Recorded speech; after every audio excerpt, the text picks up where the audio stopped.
Travel with me. Hey fellow humans, Mina here. Welcome back to another drive-in talk. Today we got a rant on the book we are talking about. I really want to love this book. The concept sounded great. The cover was gorgeous, one of the main reasons why I picked it up, but I just wasn't feeling it, and I'll let you know my thoughts in a moment. But first, the book we are talking about is The Marriage Game by Sara Desai.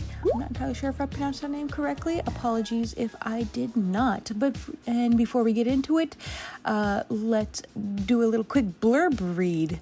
So, after her life falls apart, recruitment consultant Laila Patel returns home to her family in San Francisco, but in the eyes of her father, who runs a Michelin-starred restaurant, she can do no wrong. He would do anything to see her smile again. With the best intentions in mind, he offers her the office upstairs to start her new business and creates a profile on an online dating site to find her a man. She doesn't know he's arranged a series of blind dates until the first one comes knocking on her door. A CEO of a corporate downsizing company, Sam Mehta, is more used to conflict than calm. In search of a quiet new office, he finds the perfect space of a cozy Indian restaurant that smells like home. But when communication goes awry, he's forced to share his space with the owner's beautiful yet infuriating daughter Layla, her crazy family, and a parade of hopeful suitors, all of whom threaten to disrupt his carefully ordered life. As they face off in close quarters, the sparks fly off. But when the battle for the office becomes a battle of the harps, Sam and Layla have to decide if this is love or just a game. Now, here are my thoughts. And some spoilers ahead, so just, be that in mind. Oh boy, this book was a struggle to finish. I did not have a good time with most of this book, even though this is usually my kind of book, so rant ahead. First off, we have info dumping on every character that's introduced, and there are a lot of them, like so many characters. I like my info dump throughout the book. Thank you very much. It's not if it is not their whole life story, but the moment they speak their first words, it's like their whole life story is spewed out the moment the characters first appear. Also, Layla was an oversharer during her first meetings with anyone, really.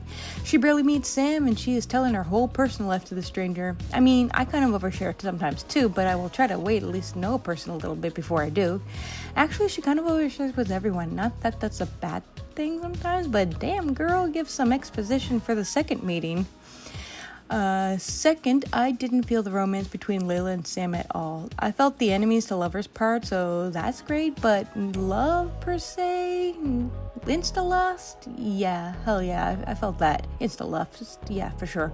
Even when they hated each other, all their inner monologue were about how they wanted to bang each other because they're just so hot.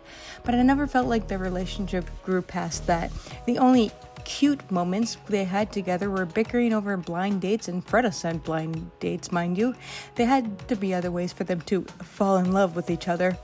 Also, near the end, Layla is fine with Danny, who is barely a character, always wanting to cheat on his girlfriend with her, especially near the end when it benefits her. I'm glad they didn't go through with it, but that's only because Layla got sick and passed out.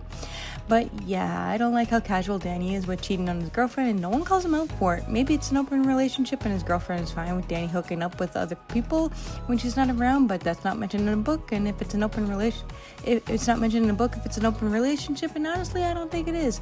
Thus, Danny is a sleazeball character, and I do not condone.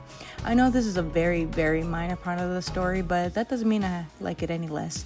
I will say what I did enjoy, however. I like all the Desi, I'm not sure how to say that.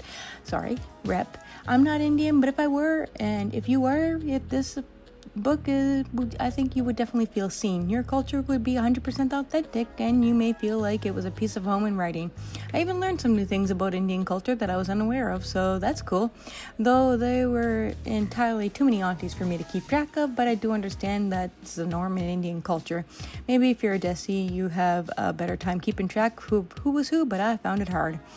I also think you'd love all the Bollywood references. However, I wonder if you would have thought it was way too many pop culture references.